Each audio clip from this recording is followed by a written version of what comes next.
Oh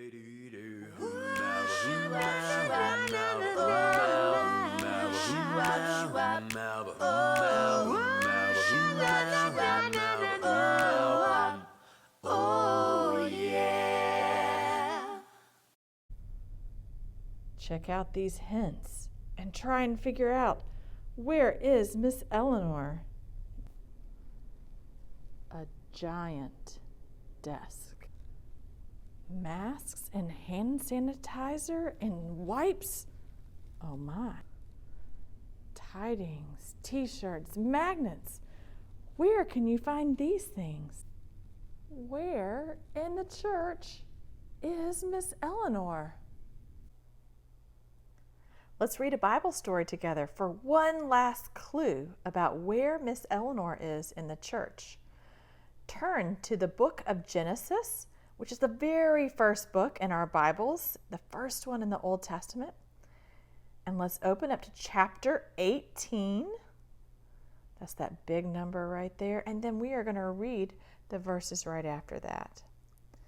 The Lord appeared to Abraham by the oaks of Mamre, and as he sat at the entrance of his tent in the heat of the day, he looked up and saw 3 men standing near him. When he saw them, he ran from the tent entrance to meet them and bowed down to the ground.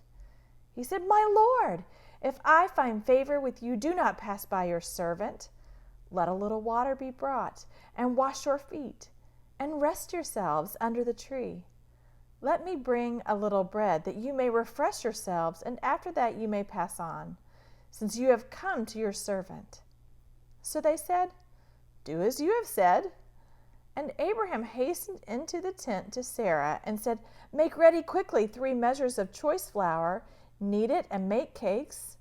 And Abraham ran to the herd and took a calf tender and good and gave it to the servant who hastened to prepare it.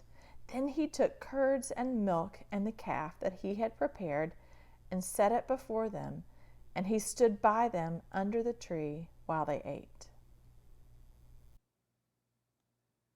So in this story, Abraham is hanging out and looks up to see 3 visitors. Notice he didn't just wait for them to come over to his tent and ask for water. Abraham didn't question while those 3 men were in his neck of the woods. He didn't even just do the bare minimum for those 3 strangers. Instead, Abraham ran to meet the strangers. He invites them to rest.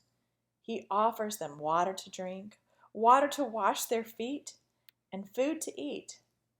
And it wasn't just like he grabbed a snack and gave it to them and sent them on their way.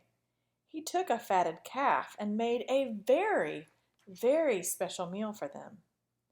Abraham went over the top to welcome them. Welcome mats, large desks where friendly faces could wait to see new folks, hand sanitizer, masks, all the things needed to keep us clean and safe, and all the things that are needed to tell people about our church. Have you figured out where Ms Eleanor is? That's right. If you guessed that I was at the Welcome Center, you are exactly right.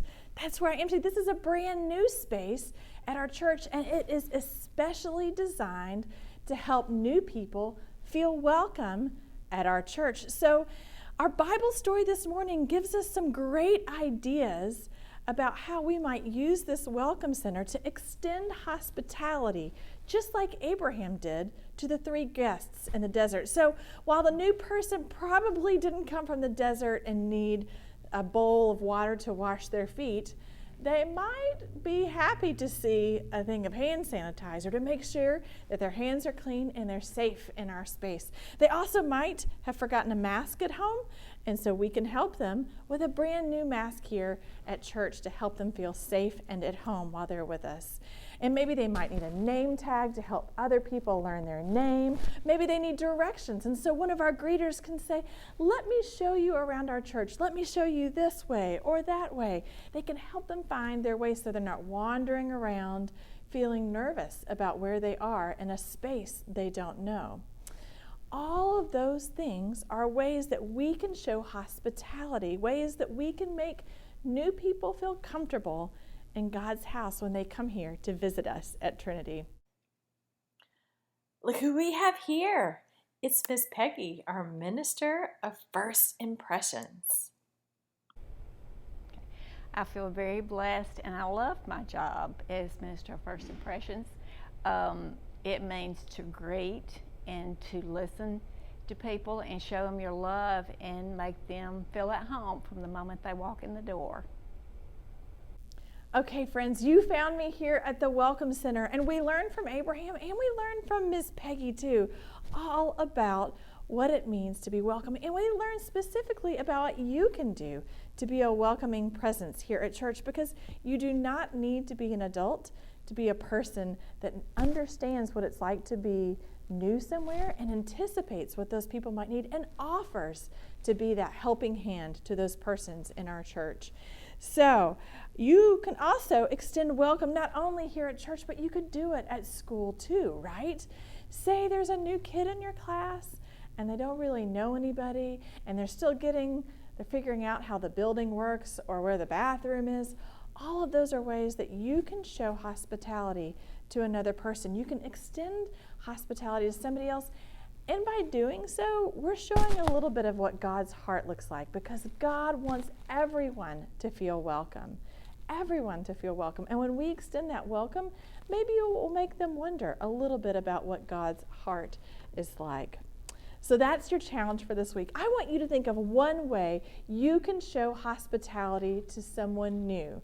And it can be someone related to church, or it could just be somebody that you are seeing at school or meeting online. How can you show hospitality, extra kindness, out of your way kindness, like Abraham did in the story of the 3 visitors?